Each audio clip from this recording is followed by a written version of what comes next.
Y en esta tarde quiero cerrar, quizás terminar, concluir esta serie de unirnos para crear una cultura de evangelismo. Y hago una pequeña salvedad.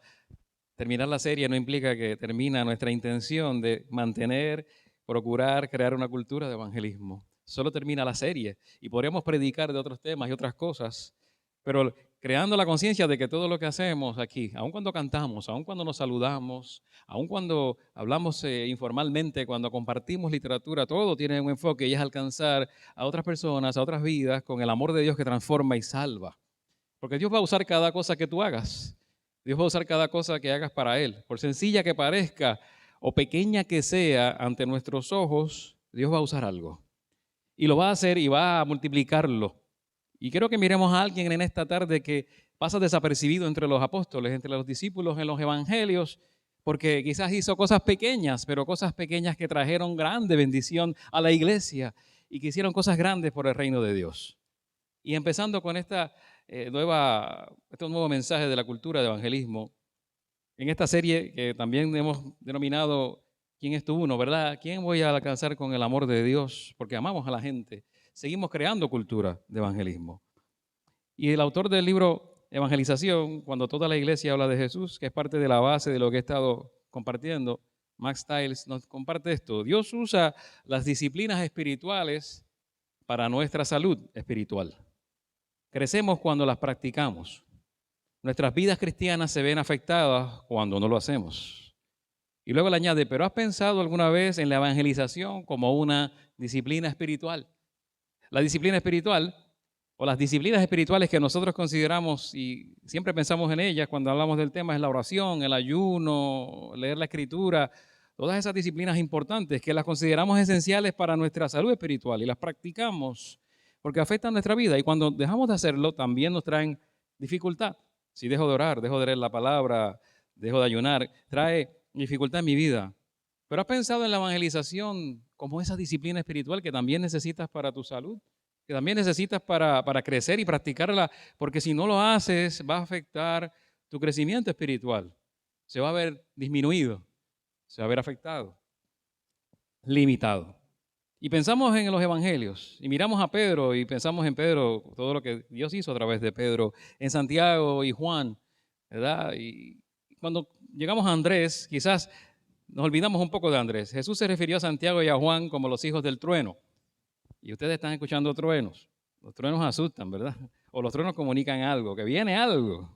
Y están pensando en eso, la lluvia viene. Bueno, sí, te está comunicando algo. Los hijos del trueno, había algo en ellos, en su ímpetu, en su deseo de hacer cosas, ¿verdad? Y en algunos momentos algunos de ellos no quisieron escuchar el evangelio, ¿verdad? Y le pidieron permiso al Señor para que cayera fuego del cielo y los destruyera. Algunas de las personas que ellos le habían hablado. Así que eran impetuosos igual que Pedro, era precipitado, atrevido, impetuoso. Y la mayoría de las veces, ¿verdad? Quizás nosotros somos iguales. Y yo quizás me identifico más con alguno de ellos que lo que quisiera. Pero luego entonces vamos a mirar a Andrés, que es el personaje que quiero centrarme. Un tipo desconocido, un tipo modesto, una persona, un discípulo del cual no se habló tanto, pero hay de él bastante. La Biblia dice que él alcanzó a uno, pero ese uno que había alcanzó a miles.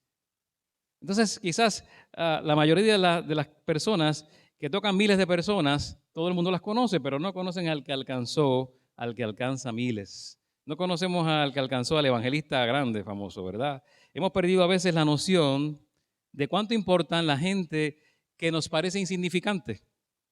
La Biblia enseña que cuando Andrés le entregó su vida a Jesús, lo primero que hizo fue ir a encontrarse con su hermano para traerlo delante de Jesús, ¿verdad? Él no hizo lo que algunos padres hacen, que solo envían a sus hijos a la iglesia. No, Andrés no le dio a Pedro, ¿verdad?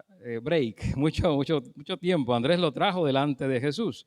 Y uno se pregunta, ¿por qué la Escritura nos muestra que fue lo primero que hizo Andrés después de conocer a Jesús? ¿Por qué lo muestra? Esto es como si nos quisiera hablar a nosotros de nuestras prioridades, de la importancia de traer a otros a Cristo. Y te voy a decir por qué la Biblia nos muestra esto. Y es porque cuando vienes a Jesús, sin excepción, todos tenemos a alguien que amamos profundamente y que queremos que conozca a Cristo. Y por eso, de alguna manera, vamos a compartirle esto a alguien. Yo cuando me convertí, la primera persona que le dije que me había convertido fue una persona importante, mi mamá. Pues mi mamá era importante en mi vida. Yo le comuniqué a los 17 años, tengo a Jesús, he venido a Cristo, pasó esto, y cuando se lo conté no lo recibió muy bien. No lo tomó bien, lo tomó como un abandono de mi religión tradicional, de mi familia, se enojó un poco conmigo, y luego a mi papá tampoco le gustó y trataron de convencerme de que me saliera de la iglesia que estaba comenzando a ir para ir a otra iglesia protestante, que ellos estaban más afines con esa iglesia. Y esa fue mi primera experiencia dando testimonio de mi conversión. Nadie se convirtió. Y parecía poco exitosa, muy poco exitosa, ese intento de compartir mi experiencia, mi testimonio, mi primera vez, humanamente hablando.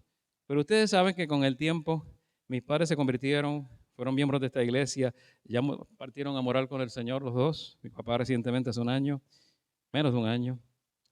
Y de alguna manera eso que al principio parecía que iba a ser fracaso, se convirtió en algo donde ellos tuvieron la bendición de conocer a Cristo. Se bautizó mi papá también en la iglesia bautista que yo antes visitaba, mi primera iglesia.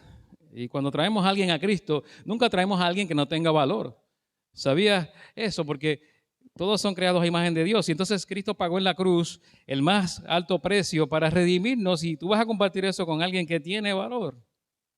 Así que si miramos a Andrés nuevamente, volvemos a Andrés, su nombre significa varonil.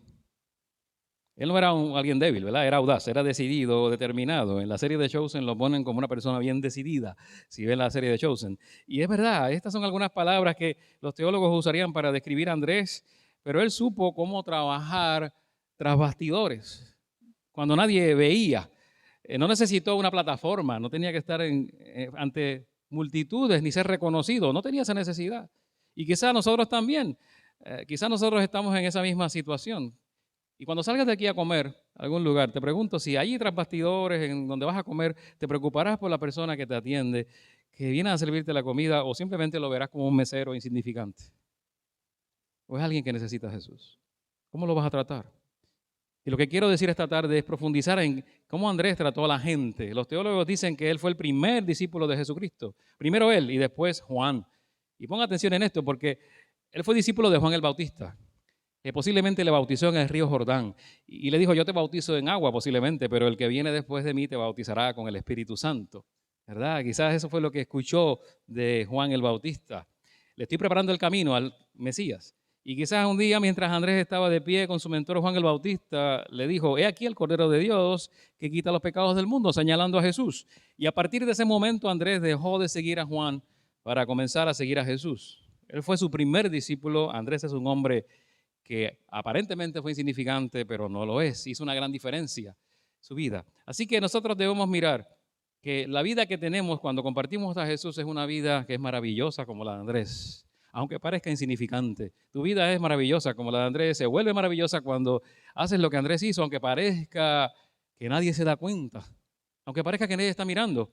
Y si miras Juan, y voy a leer el verso 35 hasta el 42, aunque la base es 40 al 42, pero del 35 al 42 de Juan capítulo 1 dice, al día siguiente Juan estaba con dos de sus discípulos en el mismo lugar. Cuando vio que Jesús pasaba por allí, dijo, aquí viene el Cordero de Dios. Al oír esto, los dos discípulos siguieron a Jesús. Jesús volvió la cabeza y viendo que lo seguían les preguntó, ¿qué buscan? Ellos contestaron, Rabí, que significa maestro, ¿dónde vives?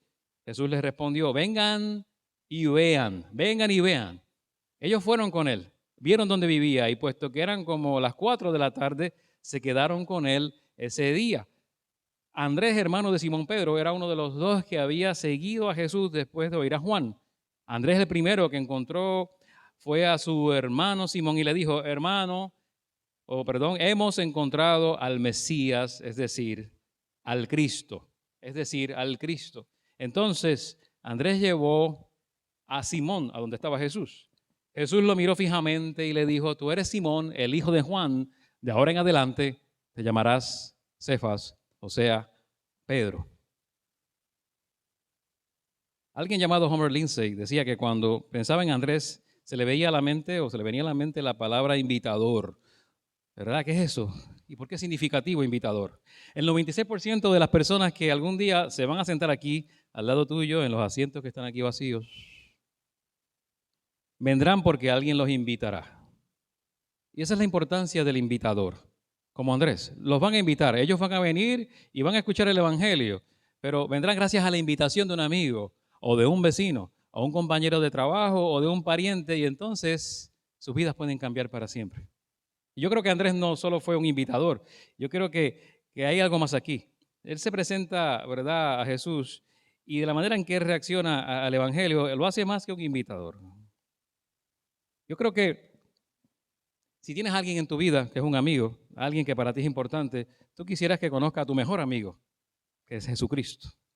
Y quizás para describir a Andrés, es aquel que traía a otros. Traía, no solo los invitaba, los traía. Y tú te imaginas, él, ven y mira. Y era como insistente, ¿no? Te voy a llevar, te tengo que llevar. Y si te tengo que tomar el brazo, te voy a llevar. Y si te tengo que empujar un poquito, te voy a llevar. Si tengo que forzarte un poco para que conozcas a Jesús, si lo tengo que hacer, lo voy a hacer. Era como, te voy a llevar intencionalmente. Eso quiero decir, intencionalmente. La historia de Andrés es la de un héroe anónimo, porque la mayor parte de su vida lo hizo todo detrás del escenario, ¿verdad? Y si estudias a los grandes teólogos te van a decir muy poco de Andrés, muy poquito. No hay libros escritos acerca de él. Lees libros sobre los mártires en la iglesia, cosas maravillosas, pero no hablan mucho de Andrés. Y quiero que miremos esto porque es la base en parte de todo el mensaje. Y es los puntos importantes. Número uno, que Andrés fue alguien que vio el valor que había en cada persona y eso hacía que su vida fuera maravillosa. Él valoraba a cada persona. Eso hace que su vida sea una vida diferente, especial, significativa. Así que no te distraigas, porque lo que vas a ver tal vez te ayude, y me ayuda a mí también, a considerar a todo el mundo con valor. Andrés apreciaba el valor de cada alma en particular. Era conocido por atraer y traer individuos a Jesús, ¿verdad? No los traía en masa. No hay registros de que él predicara a una multitud, a una asamblea grande. En los evangelios siempre lo ves trayendo una persona a Jesús. Si recuerdas el desafío que hemos estado compartiendo desde que comenzó esta serie, es que si no estuvieron aquí en algún momento, era simplemente escribir al nombre de alguien por quien usted iba a orar y a quien le iba a testificar y compartir el evangelio que llamamos el uno o tu uno. Invita, invierte y presenta a Cristo. Invita a la persona, invierte en esa persona y presenta a Cristo. Y es casi algo que puede pasar desapercibido. Tú lo puedes estar haciendo toda la semana y nadie lo ve. Y puedes estar siendo intencional todo el tiempo y nadie lo ve. Invitas a alguien a tu casa a cenar para compartir contigo. Nadie lo ve, pero es muy importante. Es sumamente importante lo que estás haciendo.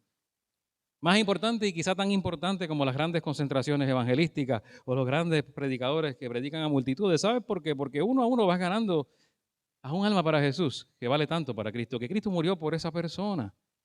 Esta mañana Vilmaris me compartía cómo su sobrina está en una iglesia de la Alianza, no aquí en Barceloneta, porque vive allá en Arecibo y está yendo a esa iglesia, su hijo está yendo a la iglesia, su esposo. Y Vilma ha estado insistiéndole, compartiéndole videos, la palabra de Dios, cosas por internet, a través de WhatsApp, invitándola a la iglesia, vinculándola con alguien de esa iglesia y está allí, pero eso ha tomado mucho tiempo y lo he visto yo, pero nadie más lo ha visto. Porque estas son cosas que ocurren tras bastidores y es Dios obrando. Y todo eso es importante y todo eso es relevante. Si no, no estaría en la Biblia lo que Andrés hizo. Quizás nunca has tenido un rol así modesto, sobrio, poco visible, pero que es muy valioso. Llevar a alguien a Cristo siempre es valioso. Y quiero que te des cuenta que Andrés era impulsado por una pasión por la verdad. Tenía una pasión por compartir la verdad. Él estuvo siempre dispuesto a padecer situaciones difíciles. Y Dios lo usó a pesar de eso. Fue un hombre que en unos pocos meses después del bautismo de Jesús, escuchó el llamado de Dios en su vida. Él fue un hombre que hizo una diferencia y trae a Pedro a Jesús. Y ustedes saben que en una sola predicación de Pedro se convirtieron 3,000 personas, como está registrado en Hechos 2:41. Pero si Andrés no hubiese buscado a Pedro y lo hubiese llevado a Jesús, esos 3,000 que se convirtieron, ¿se hubiesen convertido? Porque al alcanzar a uno, 3,000 conocieron el Evangelio. Y tú puedes decir, no, esa es la soberanía de Dios, y podemos ponernos bien teológicos y sacar todos los títulos de seminario, ¿no? Porque siempre iba a ocurrir, porque el Dios es soberano. Está bien, pero Andrés alcanzó a Pedro. Pedro alcanzó a 3,000. Punto. Hubo una decisión volitiva de la voluntad de él de compartir a Cristo. Y por eso miles pudieron conocer a Cristo. Andrés se le conoce como el primer misionero a los judíos, porque en el Nuevo Testamento él trajo judíos a Jesús. Si vemos en Juan, nos dice también que la Biblia dice que había unos griegos que vinieron a Felipe y le dijeron que querían ver a Jesús, pero Felipe no los llevó a Jesús. Andrés sí los llevó. ¿Y sabes lo que los teólogos dicen sobre Andrés? Que fue ese primer misionero a los extranjeros. Él trajo a los griegos al Salvador judío también, a Jesús que era judío. La mayoría de las personas no vienen a Cristo al escuchar un sermón en un lugar grande. Eso puede pasar. Yo me convertí en la escuela, en medio de la confusión que hay en las escuelas y del caos. Yo vi a alguien convertirse en el colegio, compartiendo a Jesús en un banquito en medio del cambio de clases con toda aquella agitación. No siempre va a ocurrir aquí, o en un estadio, o en un ambiente evangelístico especial. La mayoría de las personas vienen a Cristo escuchando de alguien que es su amigo o alguien que les ama, alguien que Cristo es la influencia mayor en su vida y comparte a Cristo. Eso es lo que sucede. Y mientras hacemos esto, o queremos hacer esto, no olvidemos que el diablo también está haciendo su trabajo. Siempre está en la iglesia. Llegó temprano aquí, lo más seguro, estaba por ahí. ¿Por qué llega temprano? Quiere que nos desanimemos, quiere que no testifiquemos, quiere que no nos concentremos, quiere que nos concentremos en los problemas, quiere evitar que cumplamos la misión. Va a buscar todas las maneras, y quiero decirte esto porque siempre hay oposición, algún nivel de oposición del enemigo, de alguna manera. No hay nadie que quiera servir al Señor y que no sienta esa oposición. Siempre va a haber eso, pero si en tu corazón hay esa certeza de que alguien que conoces va a conocer a Jesús y tú le hablas de Jesús, sigue adelante a pesar de toda la oposición. Quizás tú alcances a uno que sea el próximo Pedro, el próximo que alcance miles. Es probable, no sabemos, pero no dudes de eso. Uno que alcances que sea como el próximo Pedro. Si piensas en la historia de Dwight L. Moody, que has leído alguna biografía de él, no sé si lo has hecho, se le considera el hombre que revolucionó el evangelismo moderno. Pero nadie se recuerda quién trajo a Moody a la fe. Se llamaba Edward Kimball. ¿Y quién era Edward Kimball? Un maestro de escuela dominical. Un hombre tímido, introvertido, que se sintió impulsado por Dios al tener esa fuerte impresión de que tenía que compartirle el evangelio a Moody siendo joven, a un joven.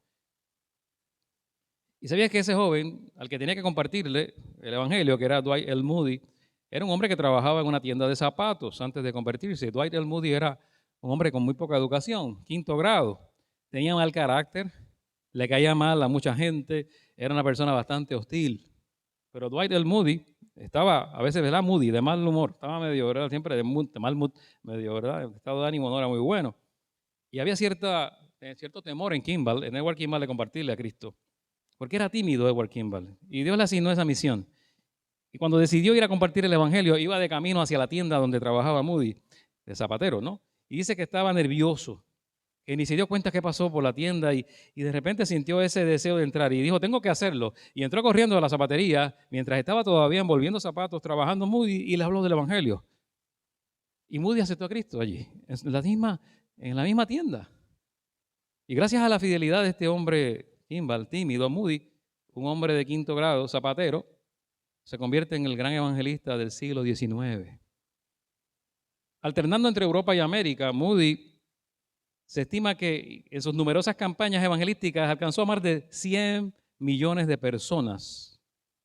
En un solo día, Moody logró que se reunieran más de 130,000 personas en sus reuniones evangelísticas coordinadas en diferentes lugares. Fundó escuelas de capacitación para niños y mujeres, que no era común en su época.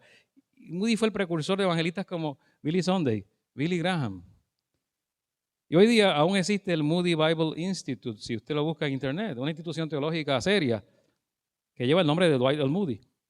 Y si usted mira la historia, usted ve todo lo que se va desenvolviendo, como por uno que entró a una zapatería y habló de Jesús a alguien porque fue guiado por el Espíritu Santo. En ese lugar, Moody Bible Institute, estudió Luis Palau, desde Argentina, desde joven, un evangelista que alcanzó millones para Cristo. Y su ministerio se ha presentado, ¿verdad? Ha presentado el evangelio a más de 1,000 millones de personas. Se estima que los eventos evangelísticos, todo lo que él ha hecho, hizo en su tiempo de vida. Sus programas radiales, que todavía se escuchan en la radio después que él falleció, en español y en inglés, son oídos por millones de personas en 80 países. Se escuchan en Puerto Rico. Y el doctor Palau escribió 50 libros, innumerables artículos. ¿Y dónde estudió? En el Instituto de Moody, que se convirtió porque alguien le habló cuando era zapatero. Y pongo toda esta historia porque Todo esto ocurrió porque un joven tímido compartió a Cristo con Moody. Y no sabemos si por alcanzar a uno, a tú uno, tal vez alcancemos al próximo Palau, al próximo Moody, al próximo Spurgeon, al próximo Billy Graham, a quien Dios quiera salvar. Y Kimball dijo que cuando fue a ver a Dwight Moody, pensó, creo que mejor me voy. Si la gente se entera de que soy maestro de escuela dominical y me ven entrar a la tienda, se van a burlar de él, van a creer que yo lo quiero convertir en un buen hombre y quién sabe qué me dice, mejor me voy. Y finalmente no hizo eso, sino que entró, sabiendo lo que iba. Y entró allí y preguntó, y dijo, aquí está Moody. Y Moody estaba al fondo del almacén acomodando los zapatos. Y Kimball entró y casi lo acorraló allí atrás.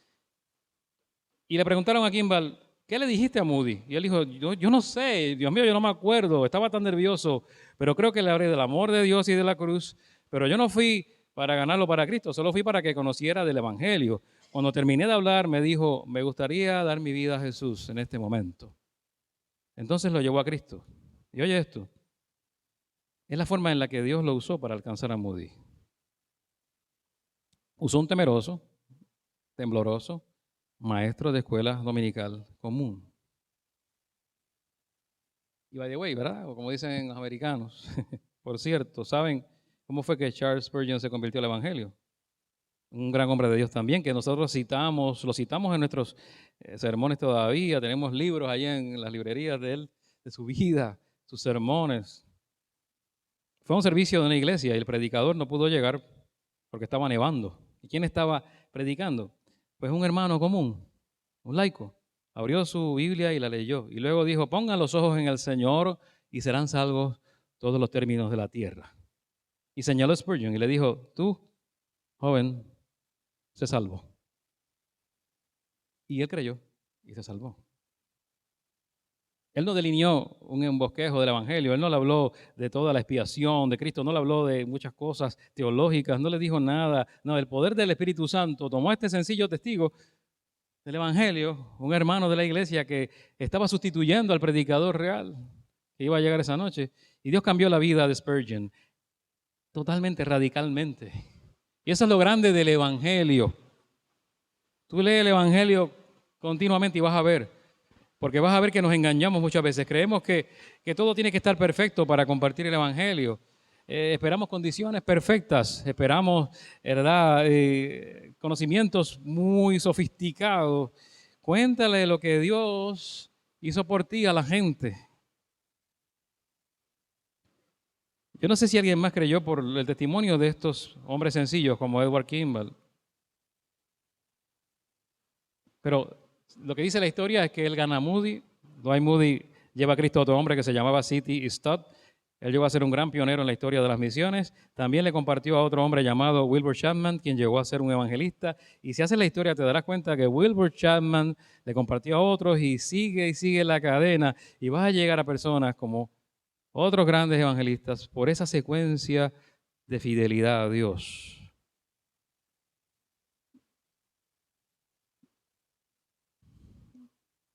Hay un pastor hoy día, el pastor Erwin Lutzer, si todavía está dirigiendo esa iglesia Moody, la iglesia bíblica Moody se llama, y ha escrito varios libros.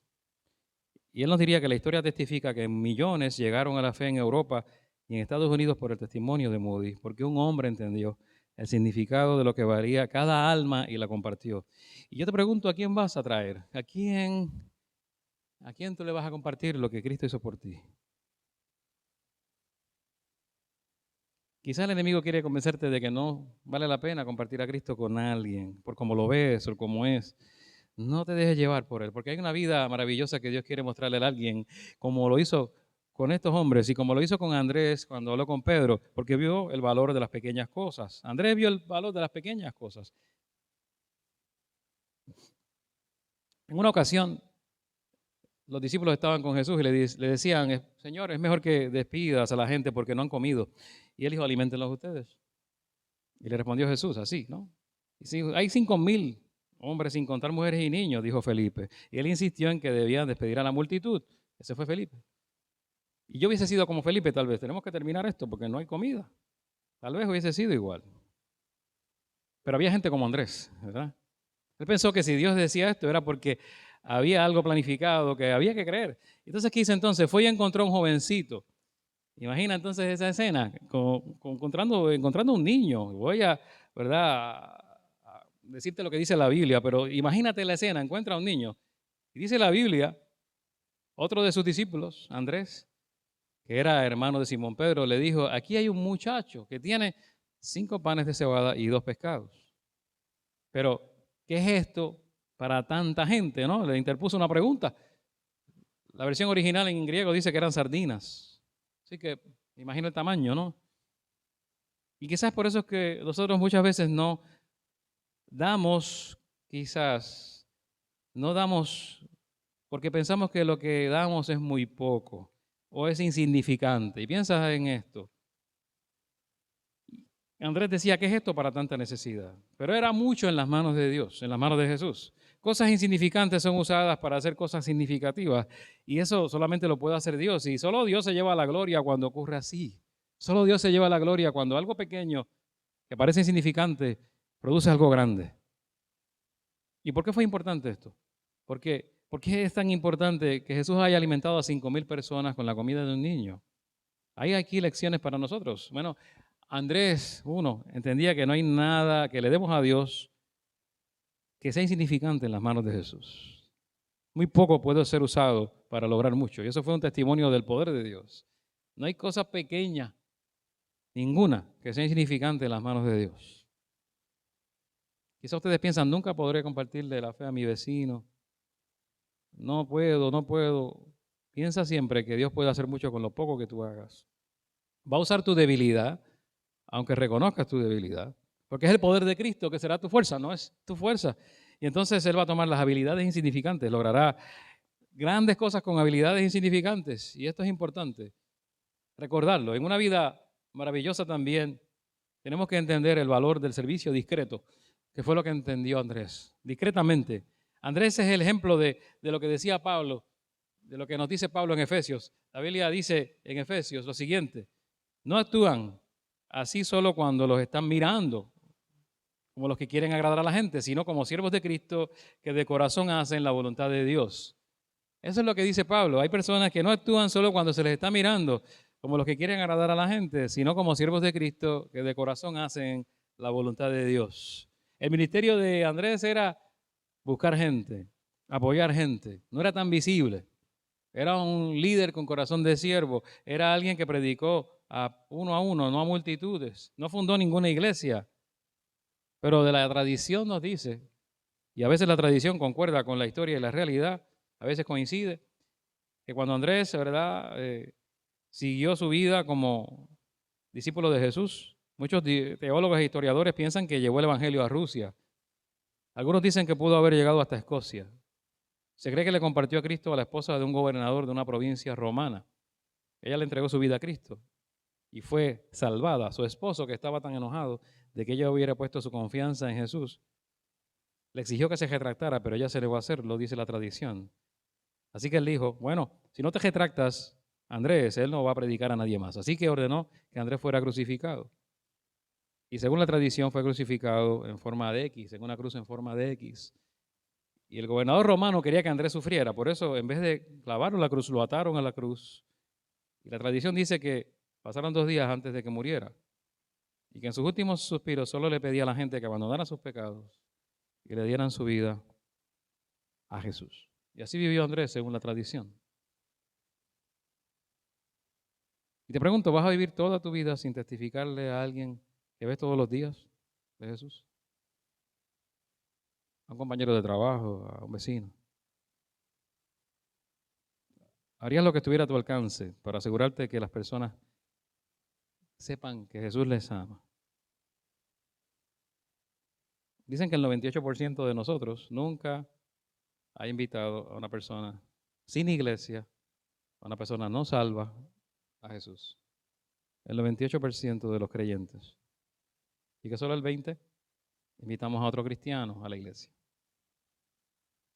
1 de cada 5. Y eso es algo que a la luz del Evangelio debe cambiar. Y oramos. Padre, te damos gracias en esta tarde. Gracias por el Evangelio. Nos da ejemplos claros de vidas maravillosas, vidas que fueron significativas, aunque parecían insignificantes a los ojos de los hombres. Parecían vidas muy sencillas, normales. Tomaron lo poco que tenían, lo que parece pequeño, vieron el valor que había en la gente y discretamente te compartieron. Hablaron de ti y llevaron a otros a tus pies, que también se convirtieron en siervos tuyos, que quizás fueron más prominentes, que quizás fueron más visibles, quizás tenían más audiencia. Pero usaste también a estas personas con tu poder. Te pedimos, Señor, que pongas en nuestro corazón la pasión por esa verdad que compartimos, que transforma con otros. Que lo compartamos de forma genuina, siempre sincera. Que aprovechemos cada oportunidad para hablarle a alguien de Jesús. Que no desperdiciemos esas oportunidades. Que cada persona que está a nuestro lado diariamente pueda verte a ti en nosotros. Que compartamos con lo que hablamos y lo que decimos y hacemos la fe que tenemos en ti, Señor. Que puedan venir a la iglesia, que los invitemos también, que seamos, Señor, diligentes en esto. Que compartamos tu palabra de muchas formas, de todos los medios que pongas en nuestras manos. Sea de forma verbal, sea escrita, sea tecnológicamente, sea como tú quieras hacerlo, Señor. Porque hay muchos que aún no te conocen y te necesitan. Te pedimos que así nos muevas a hacerlo para la gloria y honra de tu nombre siempre, y solamente tu gloria, solamente la tuya, porque tú quieres salvar al mundo. Y ese mundo es cada persona que nos rodea y cada persona con la cual tenemos contacto. En el nombre de Jesús, te damos gracias, porque nos mueves a hacer esto con tu dirección. Y nos mueves a hacer esto por el Espíritu Santo que has puesto en nosotros, Señor, por el amor que has derramado en nuestros corazones y por nada más. Y te adoramos, te damos toda gloria y alabanza en esta tarde. Te pedimos, Señor, que en esta semana las oportunidades que tengamos las aprovechemos para tu gloria y honra en Cristo Jesús, en quien oramos y hemos orado. Amén.